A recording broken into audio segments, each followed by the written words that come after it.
Assalamualaikum warahmatullahi wabarakatuh. Halo semuanya, perkenalkan saya Badaria dengan NIM 2311114, tugas UTS pengembangan profesi guru.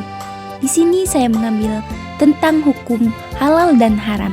Tujuan pembelajarannya terbagi menjadi 4. Yang pertama menjelaskan definisi halal dan haram, yang kedua menyebutkan dasar hukum halal dan haram, yang ketiga menjelaskan sebab-sebab halal dan haram, hikmah, contoh, dan prinsip dalam hukum halal dan haram, yang keempat menjelaskan akibat melanggar hukum halal dan haram, serta cara menjaga diri dari yang haram.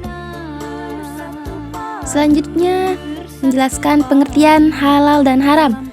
Halal, segala sesuatu atau kegiatan yang diizinkan atau dibolehkan oleh syariat Islam untuk digunakan atau dilaksanakan.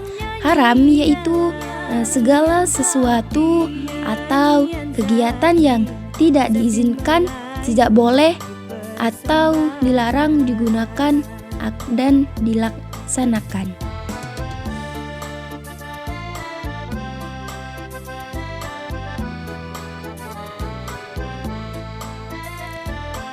Kemudian dasar hukum halal dan haram terdapat di dalam Al-Quran, terus hadis dan ijtihad. Sebab-sebab halal dan haram. Yang pertama, zat asal.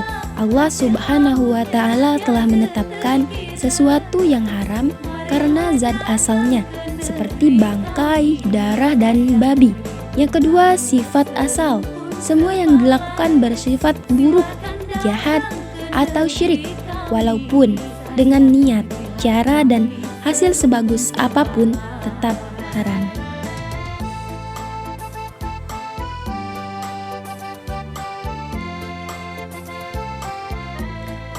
Yang ketiga yaitu proses pembuatan, pengerjaan, atau cara mendapatkannya akan menentukan hasilnya, halal atau haram.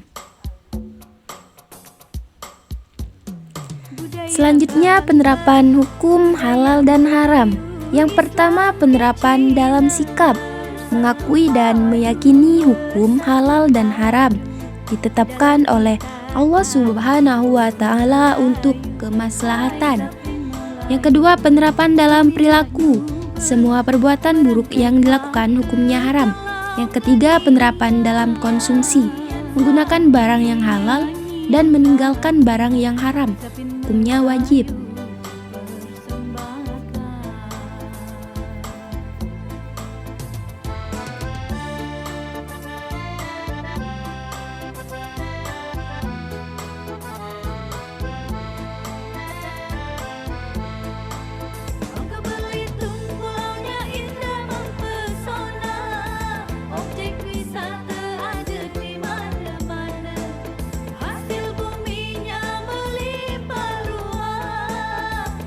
Selanjutnya, hikmah mengetahui hukum halal dan haram.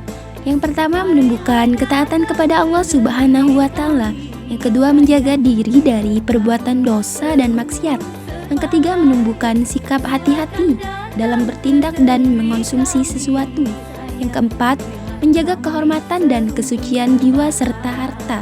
Yang kelima, mewujudkan kehidupan yang bersih, sehat, dan berkah.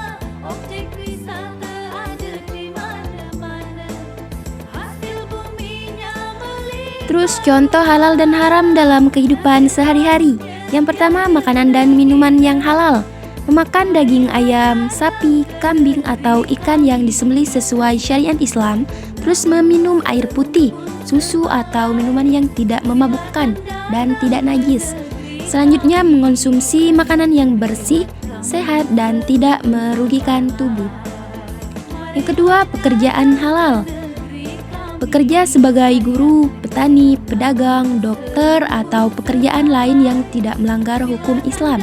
Terus berdagang dengan jujur, tanpa menipu timbangan atau harga. Terus mencari nafkah dengan usaha yang halal, bukan hasil curian atau korupsi. Yang ketiga, perilaku halal, yaitu menolong sesama dan berbuat baik kepada orang tua. Menuntut ilmu dengan niat ibadah dan menggunakan pakaian yang menutup aurat dan sopan. Selanjutnya, makanan dan minuman haram. Memakan daging babi dan hewan yang disembelih tidak sesuai syariat. Terus meminum khamar atau minuman yang memabukkan, dan mengonsumsi darah, bangkai atau makanan yang mengandung zat haram. Kedua, pekerjaan haram. Menjadi penjudi, rentenir, atau bekerja di tempat maksiat. Menjual barang haram seperti narkoba atau minuman keras, dan mengambil uang dengan cara menipu, mencuri, atau korupsi. Yang ketiga, perilaku yang haram. Berbohong, memfitnah, dan berkata kasar. Berzina atau berhubungan di luar pernikahan. Meninggalkan sholat dengan sengaja dan membuka aurat atau berpakaian tidak sopan.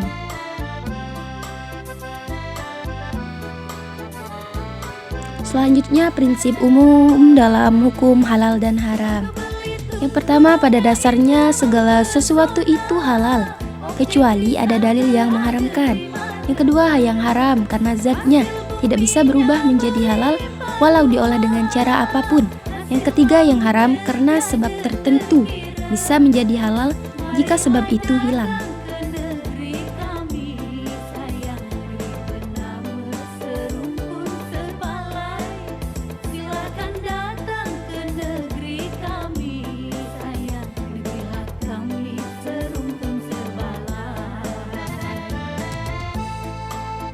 Contohnya, harta hasil riba haram, tetapi jika diperoleh dengan jual beli yang benar, maka menjadi halal.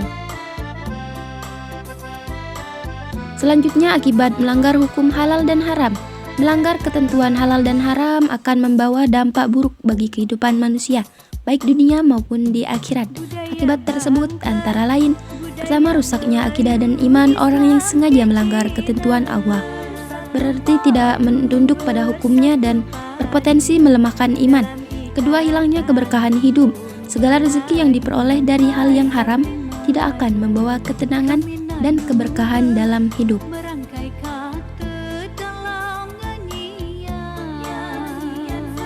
Yang ketiga, timbulnya penyakit jasmani dan rohani. Makanan atau perbuatan haram dapat merusak tubuh dan jiwa, seperti minuman keras yang merusak akal, atau riba yang menimbulkan keserakahan. Yang keempat, tidak diterimanya amal ibadah. Rasulullah SAW bersabda, sesungguhnya Allah itu baik dan tidak menerima kecuali yang baik. Hadis riwayat Muslim.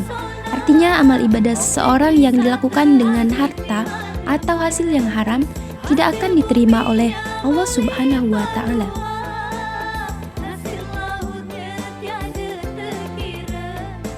Yang kelima, mendapat azab dan dosa besar. Allah mengancam dengan azab yang pedih bagi orang yang tetap melanggar ketentuan halal dan haram tanpa bertaubat. Selanjutnya, cara menjaga diri dari yang haram. Pertama, memperdalam ilmu agama dengan memahami hukum halal dan haram. Seseorang akan lebih berhati-hati dalam bertindak dan memilih. Yang kedua, menumbuhkan rasa takut kepada Allah, rasa takut akan dosa dan azab. Allah membuat seseorang menjauhi hal-hal yang diharamkan. Yang ketiga, menghindari syubhat. Rasulullah SAW bersabda, sesungguhnya yang halal itu jelas dan yang haram pun jelas, tetapi di antara keduanya ada perkara syubhat yang tidak diketahui oleh banyak orang. Hadis riwayat Bukhari dan Muslim. Maka sebaiknya menjauhi yang tidak jelas hukumnya untuk menjaga kesucian diri.